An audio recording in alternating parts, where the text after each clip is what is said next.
नमस्कार। आज मैं फिर आपके सामने एक और अपराध की घटना लेकर आया हूँ जो मेरे डीआईजी रेंज बरेली रहते हमारे एक जनपद में घटित हुई थी। आज का जनपद है बरेली। बात 18 सितंबर 2019 की है। थाना है बरेली का नवाबगंज, शहर का थाना कहा जाता है या माना जाता है, और गांव है बिथरी। शाम को कोई 5 बजे के आसपास थाने पर राम अवतार सन ऑफ मैकूलाल उपस्थित हुए।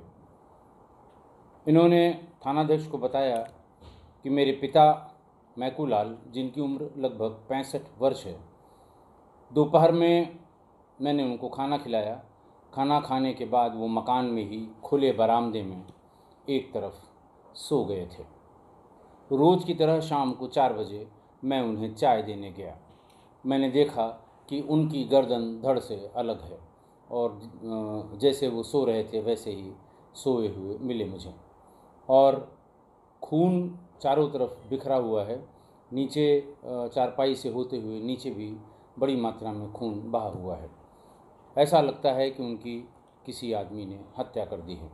जिस धारदार हथियार बांके से हत्या की गई वो भी चारपाई के पास ही पड़ा हुआ है, जो मेरे घर का ही है। इतनी बात बताने पर आप समझ सकते हैं कि थानाध्यक्ष फौरन उन्होंने सब जगह सूचना दी। सूचना देने के बाद मौके पर पहुंच गए। उसकी तहरीर पर तुरंत थाने पर क्राइम नंबर 20/19 धारा 302 आईपीसी बनाम अज्ञात अभियुक्त के या अभियुक्तों के खिलाफ ये मुकदमा पंजीकृत किया गया। क्राइम ब्रांच वाले पहुंच गए, फॉरेंसिक वाले पहुंच गए, येलो टेप लगाया गया। भीड़, चूँकि गांव की बात थी, दिन का टाइम था, काफ़ी भीड़ वहां इकट्ठा हो गई थी, इसलिए येलो टेप लगाकर सीन ऑफ क्राइम को सुरक्षित किया गया।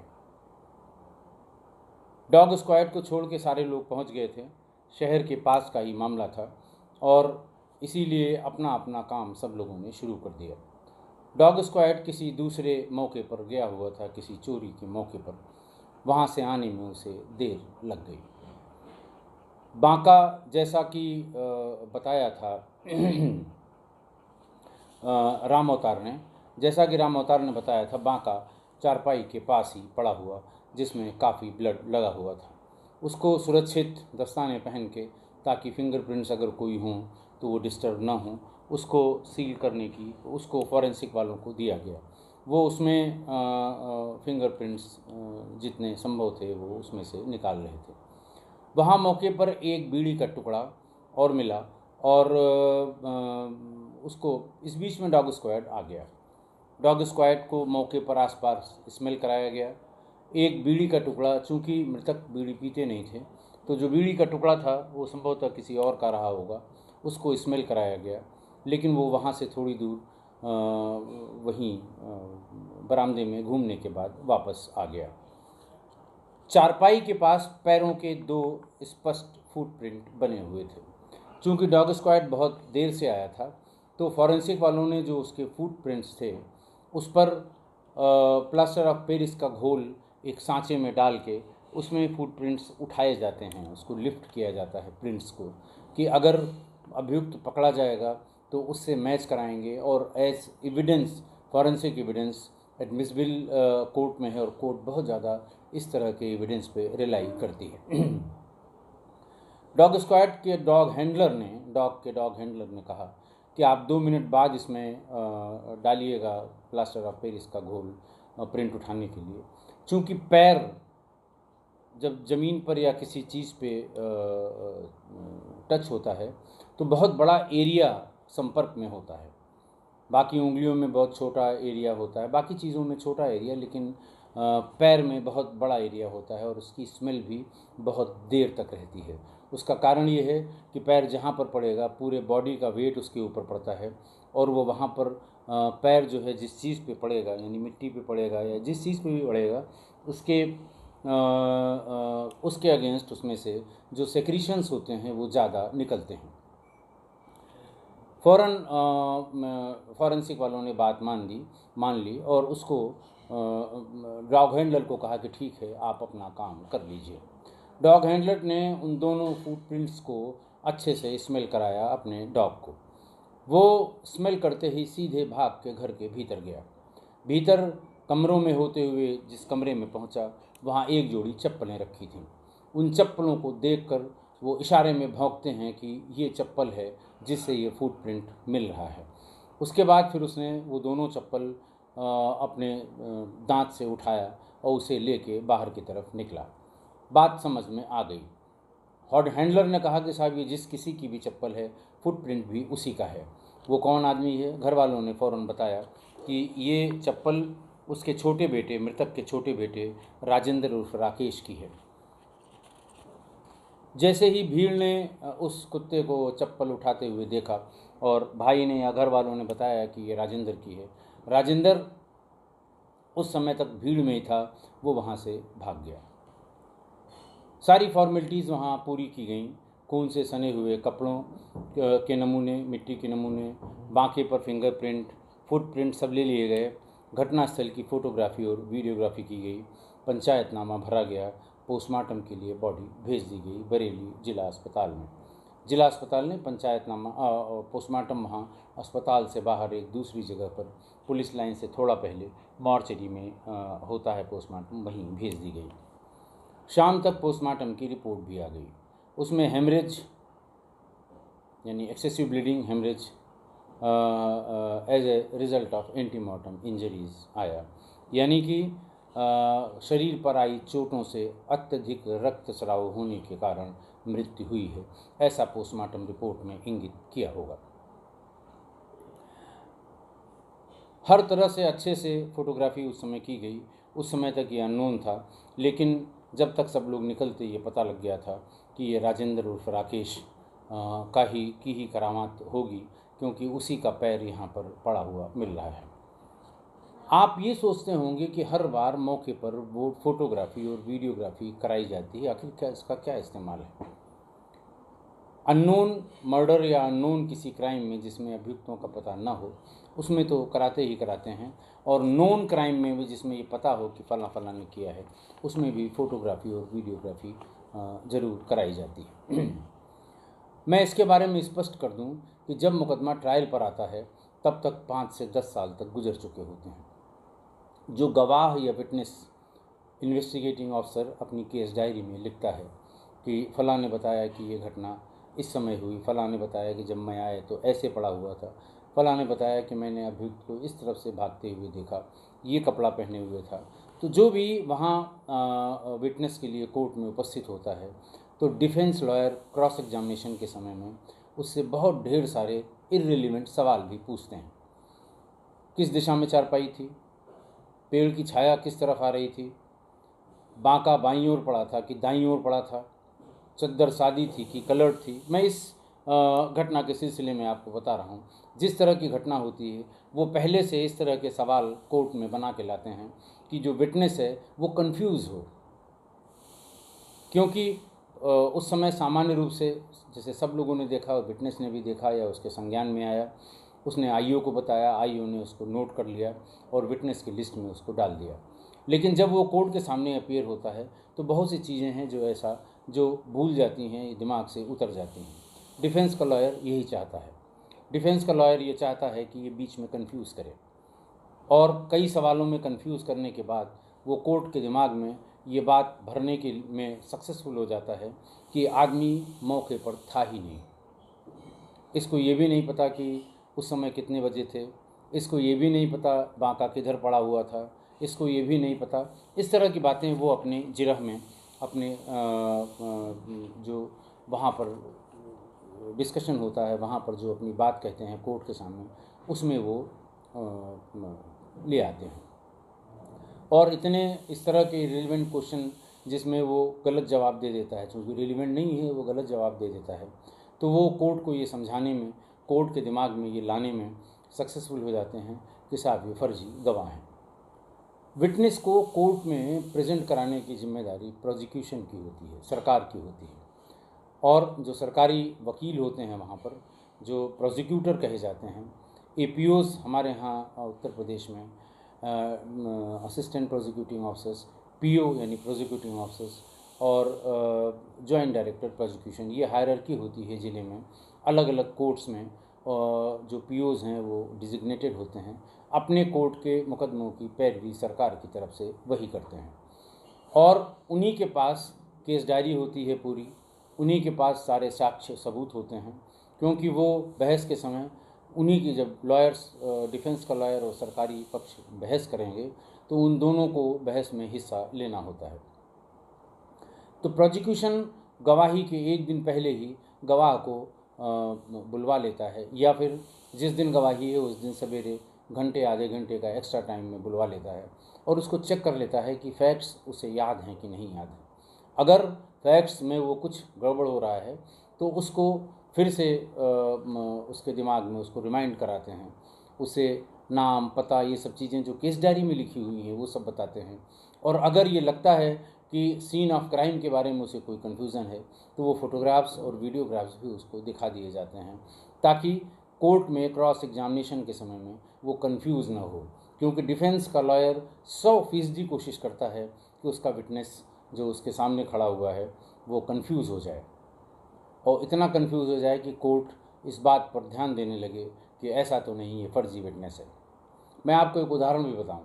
1992 में जब मेरी पहली पोस्टिंग सोनभद्र में थी, वहाँ एक डाउरी डेथ हुई। आप जानते हैं कि डाउरी डेथ और SC/ST एक्ट की विवेचना हमेशा गस्टेड ऑफिसर करते हैं, सर्किल ऑफिसर करते हैं। उत्तर प्रदेश में सर्किल ऑफिसर ही डिजिग्नेटेड हैं इन्वेस्टिगेशन करने के लिए 304B यानी डाउरी डेथ और SC/ST एक्ट के मुकदमों की।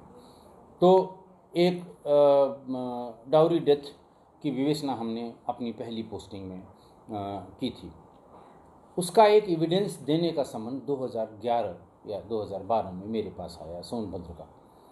समन में आप जैसा जानते हैं क्राइम नंबर, थाना और सेक्शंस लिखे होते हैं, ताकि थोड़ा सा याद आ जाए कि किस थाने का है। जो मुझे हल्का हल्का अभी भी याद है, पन्नूगंज थाने का कोई 304B यानी डाउरी डेथ का मामला था। लेकिन इसके अलावा मुझे कुछ याद नहीं था, क्योंकि उसके बाद 100 से अधिक विवेचनाएँ की होंगी। 20 वर्ष का समय निकल गया था, और मुझे ये भी याद नहीं था कि वो गांव थाने से कितनी दूर है, वो कैसा गांव था, उसके फैक्ट्स भी मैं भूल गया था। कोई भी होगा भूल जाएगा।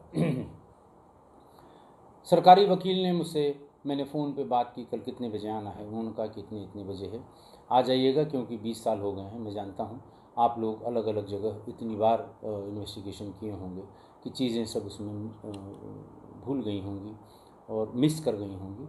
आप आ जाइएगा तो फैक्ट्स आपको मैं रिमाइंड करा दूँगा, ताकि वहाँ क्रॉस एग्जामिनेशन में कोई दिक्कत ना हो। खैर, उन्होंने मुझे 1 घंटे पहले बुलाया। केस डायरीज़, चूँकि केस डायरीज़ आईओ को खुद अपनी हैंड राइटिंग में लिखनी होती है, तो मेरी हैंड राइटिंग में केस डायरी लिखी हुई थी, मुझे पढ़ने में कोई दिक्कत नहीं हुई। उसमें मुलजिम का नाम, मृतक का नाम, नक्शा नज़री जो बनाया गया था कि किस तरफ कहाँ उसकी बॉडी पड़ी हुई थी, किसने सबसे पहले देखा, इन सब चीज़ों के बारे में फिर से अपने आप को रिफ़्रेश किया। लेकिन फिर भी मैं बहुत ज़्यादा रिकलेक्ट नहीं कर पाया सीन ऑफ क्राइम को। आप समझ सकते हैं 20 वर्ष पहले की किसी घटना को कैसे और कितना कोई रिकलेक्ट करेगा। गवाही शुरू हुई। चीफ उसका पहले लिखवाया गया, यानी घटना के ब्रीफ के बारे में, और उसके बाद क्रॉस एग्जामिनेशन शुरू हुआ। क्रॉस एग्जामिनेशन के बारे में मैं आपको बता दूं कि क्रॉस एग्जामिनेशन के समय विटनेस की सहायता प्रोसिक्यूटर्स नहीं कर सकते हैं। जो भी उससे पूछा जाएगा उसका विटनेस ही जवाब देगा। ऐसा नहीं है कि उसकी मदद के लिए जो प्रोसिक्यूटिंग ऑफिसर है, जिसने कई बार केस को पढ़ा है, केस के फैक्ट्स के बारे में अच्छी जानकारी रखता है, वो उसकी मदद नहीं कर सकता, उसे बता नहीं सकता। अगर वो बताने की कोशिश करेगा या इशारा करेगा तो फ़ौरन डिफेंस के लॉयर्स उस पर आपत्ति करते हैं, और कोर्ट भी कहती है कि नहीं, आप बिल्कुल नहीं बोलेंगे, इनको बताने दीजिए। खैर, उसने डिफेंस लॉयर ने चीफ के बाद क्रॉस एग्जामिनेशन शुरू किया और कंफ्यूज करना शुरू किया। उन्होंने कहा, भाई आप गांव के पीछे वाले रास्ते से आए थे कि सामने वाले रास्ते से आए थे? अब इतने दिन बाद ये बताना मुश्किल था, तो मुझे गांव याद ही नहीं आ रहा था कि किस तरह का गांव था, मैं कैसे वहाँ गया था। मुझे कोर्ट से ये कहना पड़ा कि 20 साल पहले की बात है, मुझे याद नहीं है। और इस तरह के जो बहुत टेढ़े मेढ़े सवाल जिनका मुकदमे से कोई लेना देना नहीं था, जो इस तरह से पूछते हैं वो, उनके लिए मैंने स्पष्ट कहा कि साहब ये मुझे याद नहीं है। इस पर डिफेंस लॉयर ने उसको इन्फर किया, उनका साहब देखिए ये याद बात इनको सब है, लेकिन ये खुद मौके पे गए ही नहीं। ये डीएसपी साहब हैं, इन्होंने या तो अपने ऑफिस के किसी स्टाफ को मौका देखने के लिए, मौके पर बयान लेने के लिए, या मौके पर चीज़ों को बारीकी से समझने के लिए इन्होंने या तो अपने स्टाफ में किसी को भेज दिया या कंसर्निंग थाने के किसी दरोगा से कह दिया होगा, जबकि ये मेरी सर्विस का दूसरा या तीसरी इन्वेस्टिगेशन थी और मेरे लिए बहुत ज़रूरी था कि मैं चीज़ों को समझूं कि इन्वेस्टिगेशन कैसे की जाती थी। और मुझे ध्यान है कि मैंने बहुत ज़्यादा समय वहाँ मौके पर दिया था, लेकिन जो उसकी बहुत बारीकी चीज़ें थीं वो मेरे दिमाग में नहीं थी। तो इसलिए ये फ़ोटोग्राफ़ी और वीडियोग्राफ़ी हमेशा कराई जाती है। उसका कोई इससे मतलब नहीं है कि वो अपराध अननोन अभियुक्तों के विरुद्ध है या नोन अभियुक्तों के विरुद्ध है। वो सिर्फ इसलिए है कि प्रोसिक्यूशन जब हमको एज ए विटनेस कोर्ट में प्रोड्यूस करे तो उन चीज़ों को बता के, दिखा के, याद करा के उसको दुरुस्त करा ले, ताकि कोर्ट के सामने कोई ऐसी सिचुएशन न खड़ी हो जिसमें मुलजिम को उसका लाभ मिल जाए। अब डॉग की जब से लीड मिल गई कि उसका फुटप्रिंट, उसके चप्पल वो लेके आया, लोगों ने जान लिया कि ये उसके छोटे बेटे की चप्पल है, और बाकी वहाँ से फिंगरप्रिंट भी बांके पे मिल गई थी कुछ, और एविडेंस काफ़ी फॉरेंसिक हो गई थी। इस पर उसको, राकेश को गिरफ्तार कर लिया गया। राकेश उर्फ राजेंद्र उसका नाम था, जो मृतक का छोटा बेटा था, उसको गिरफ्तार कर लिया गया। गिरफ्तार करने के बाद वैसे भी वहाँ लोगों ने बताया था कि ये बहुत ही आवारा किस्म का लड़का है, शराब का आदी है और जुआ बहुत खेलता है, और इसी वजह से इससे परेशान होकर माँ बाप अपने बड़े लड़के राम अवतार के पास रहते हैं। वो हमेशा पैसों के लिए झगड़ा करता था, क्योंकि अनाप शनाप चीज़ों में पैसा खर्च कर देना उसकी आदत में शुमार था। इधर 3-4 हफ्तों से वो अपने पिता से रोज़ कहता था कि आपकी कुल 20 बीघे ज़मीन है, 10 बीघे मेरी और 10 बीघे मेरे बड़े भाई की, आप मेरी वाली ज़मीन मेरे हिस्से में कर दीजिए, आपकी उम्र भी बहुत ज़्यादा हो गई है, रजिस्ट्री कर दीजिए या वसीयत कर दीजिए, नहीं तो कल को कोई बात होगी तो झगड़ा होगा। मृतक ये बात जानता था कि अगर मैं इसके नाम कर दूंगा या इसको रजिस्ट्री कर दूंगा या वसीयत में इसके नाम कर दूंगा तो ये फ़ौरन बेच के यहाँ से निकल जाएगा, जुआ खेल लेगा, इधर उधर खर्च कर देगा, बदनामी होगी। इससे आज ही जाके एक दिन मृतक ने उससे कहा कि देखो, मैं तुम्हें तुम्हारा हिस्सा अभी नहीं दे सकता, तो अभी मैं ज़िंदा हूँ और मैं वैसे भी अपने जीते जी तुम्हें नहीं दूंगा, मैं अपनी बेटियों को दे दूंगा। तुमसे मैं आज ही जा गया हूँ, रोज़ रोज़ इसी बात के लिए परेशान करते हो, बहुत जल्दी मैं पूरा हिस्सा बांट कर दूंगा, बड़े लड़के का हिस्सा बड़े लड़के का और बाकी अपनी बेटियों को दे दूंगा। राकेश को ये बात दिल में चुभ गई और उसे लगा कि ये वैसे भी नाराज़ रहते हैं, ऐसा न हो ये किसी दिन बड़ा भाई मेरा इनको लेके कोर्ट में चला जाए और ये मेरा भी हिस्सा अपनी बेटियों के नाम कर दें। जब उस दिन देखा कि मृतक खाना खाने के बाद गहरी नींद में सो रहा है, दोपहर में कोई आ जा नहीं रहा है, तो उसने बांके से पूरी ताकत लगा के ऐसा वार किया कि उसके पिता की गर्दन उसके धड़ से अलग हो गई। सारी वारदात जानने के बाद 19 जुलाई 2019 को राजेंद्र को जेल भेज दिया गया। राजेंद्र उर्फ राकेश को जेल भेज दिया गया और 12 अगस्त 2019 को चार्जशीट नंबर 223 से सारे साक्ष्य, गवाहों के नाम, सारी एविडेंस और के सहित केस डायरी को कोर्ट में सबमिट कर दिया ताकि उसका ट्रायल शुरू हो सके। अभी ट्रायल उसका शुरू हुआ है। 2019 की इस घटना का ट्रायल अब शुरू हुआ है और मुझे उम्मीद है कि जितने साक्ष्य इस घटना में फॉरेंसिक्स के लगे हुए हैं उससे प्रोसिक्यूशन को सफलता मिलेगी। दूसरी बात आज की जो इम्पोर्टेंट है कि मैं हमेशा डॉग स्क्वाड का हर घटना में जिक्र करता हूँ। ये डॉग स्क्वाड आया और उसने ये सूंघा वो सूंघा, उसके बाद इधर उधर जाके उससे कोई हल निकला नहीं, लेकिन फिर भी हर घटना पर डॉग स्क्वाड ले जाया जाता है। स्नाइपर डॉग और मैंने जितनी घटनाएं आपको अब तक बताई हैं जिनमें डॉग स्क्वाड का इस्तेमाल हुआ था, उसमें शायद सिर्फ 2 घटनाएं ऐसी थी जिसमें डॉग के मूवमेंट की वजह से इन्वेस्टिगेशन में लीड मिली थी। हमारे लोग हमारे मित्र लोग जो लोग सुन रहे हैं, ये लोग यही सोचते होंगे कि आखिर क्या फ़ायदा जब ये कोई लीड नहीं दे पाता, घटना दर घटना ये बुलाया जाता है लेकिन ये कोई लीड नहीं दे पाता, क्यों बार बार इसको बुलवाती है पुलिस। लेकिन इस केस में सिर्फ डॉग की इन्फॉर्मेशन से ही हत्या की लीड मिली और हत्या का मुलजिम पकड़ा गया। वरना आप समझ सकते हैं फिर वही BTS, फिर वही CDR, इनका दोषारोपण उन पे, उनका दोषारोपण उस पे। एक ही लोकेशन में घरी का आदमी था, CDR से कुछ मिलना नहीं था, बातचीत किसी से होती नहीं थी, बाप से बात करना होगा तो सीधे बात कर लेता था, क्यों वो किसी मोबाइल फ़ोन का इस्तेमाल करेगा। और फिर उसी में पुलिस उलझ के रह जाती, इनको उठाओ उनको उठाओ, उनसे पूछताछ करो उनसे पूछताछ करो, और बड़ा समय भी लग जाता। लेकिन वो जो डॉग था वो मैं आपको ये बता दूं कि पुलिस लाइन में, बरेली की पुलिस लाइन में 5 डॉग्स हैं और स्नाइपर डॉग्स हैं। कुछ उसमें जो बारूद होता है, जो ज़मीन के भीतर गड़ी हुई कोई ऐसी विस्फोटक सामग्री होती है, रेलवे स्टेशन पे और भीड़ भाड़ वाली जगहों पे जब अलर्ट आता है कि भाई यहाँ पर देख लें कोई बम या कोई चीज़ छिपा के न रखी हो, तो वो स्पेशलाइज्ड होते हैं विस्फोटकों के सूंघने में। उनको अगर निकाल दिया जाए, 2 हैं तो 3 स्नाइपर डॉग्स हैं जिनका इस्तेमाल क्राइम की घटना में किया जाता है। ये डॉग जिसने ये घटना का खुलासा किया था, ये रॉटवेलर प्रजाति का डॉग था और इसका नाम फीमेल थी ये डॉग, और इसका नाम लारा था। लारा को सब वहाँ जानते हैं और कभी कभी तो लारा के लिए लोग रिक्वेस्ट करते हैं कि साहब लारा को इस घटना के लिए बुलाइए, हो सकता है कोई लीड मिल जाए।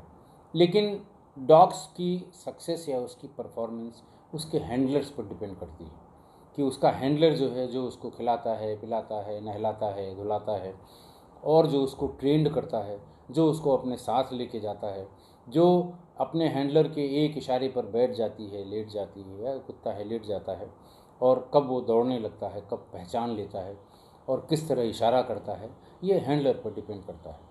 जो जितना शार्प और अच्छा हैंडलर होगा उसके कुत्ते की परफॉर्मेंस उतनी ही बढ़िया होगी, और जब परफॉर्मेंस अच्छी होती है तो वो सारा क्रेडिट हैंडलर को दिया जाता है, क्योंकि अल्टीमेटली डॉग का कन्वर्सेशन उसके हैंडलर से ही होता है। इस केस में भी उसके हैंडलर को एप्रिसिएशन लेटर और कैश इनाम भी दिया गया था। आज की घटना में तो एक बात ये कि रिश्तों का कत्ल फिर इस घटना में हुआ, कारण वही जर जोरू और ज़मीन। बहुत कम जर जोरू और ज़मीन की तरह बहुत कम ऐसी घटनाएं हैं जिनमें इनके 3 के अलावा भी कोई फैक्टर आया हो। 90% से ज़्यादा घटनाएं इन्हीं तीनों के आसपास होती हैं, और इसीलिए पुलिस इस तरह की इन्वेस्टिगेशन में हमेशा पहले इन बिंदुओं पर जांच करके फिर आगे बढ़ती है। कोई लड़का अपने बाप की इतनी नृशंस तरीके से हत्या कर सकता है, ये कोई कैसे सोच सकता है, ये आज तक मेरी समझ से परे है। मैं बार बार यही बात आपसे कहता हूँ कि जो माँ बाप जिन्होंने पाल पोस के बड़ा किया है वो कभी ये नहीं सोचते, उनके दिमाग में भी नहीं आता कि अपने बेटे के लिए ऐसा करें, उसकी हत्या कर दें। परेशान कर सकते हैं, किसी वजह से परेशान हो भी सकते हैं उसका, लेकिन मैंने ऐसी ऐसी घटनाएं देखी हैं जिनमें लड़का बिल्कुल नालायक है, सब पूरा परिवार जानता है, मोहल्ला या गांव जानता है, फिर भी अगर वो किसी केस में फंसता है तो बाप ही उसकी ज़मानत के लिए या उसकी पैरवी के लिए सबसे पहले जाते हैं। वो जानते हैं कि इसने गलत किया है, वो जानते हैं कि, और इश्तहार निकलवा देते हैं अखबारों में कि साहब इस लड़के से मेरा कोई संबंध नहीं है, अगर ये किसी से कोई लेन देन करता है या किसी से प्रॉपर्टी के बारे में कोई बात करता है तो इसका मेरी प्रॉपर्टी में कोई हिस्सा नहीं, इस तरह करके उसको डिसोन कर देते हैं। लेकिन अगर वो किसी मामले में कहीं फंसता है तो सबसे पहले बाप ही उसकी ज़मानत के लिए जे उसको थाने से छुड़ाने के लिए, ये कहने के लिए कि साहब थाने पर आप ले आए हैं, इसको मारिएगा मत। ये वो उसका बाप का दिल है जो बोलता है, जो कहता है, जो उसको प्रेरित करता है कि वो अपने बेटे के लिए ऐसा करे। लेकिन बेटा कैसे ये सोच सकता है कि अपने बाप की इतनी नृशंस हत्या कि एक झटके में सिर को धड़ से अलग कर दे। मैं तो आज तक नहीं समझ पाया। आप भी समझने की कोशिश करिए, और अगर कुछ समझ में आए तो मेरा भी ज्ञानवर्धन करिए। आज के लिए बस इतना ही। बहुत बहुत धन्यवाद।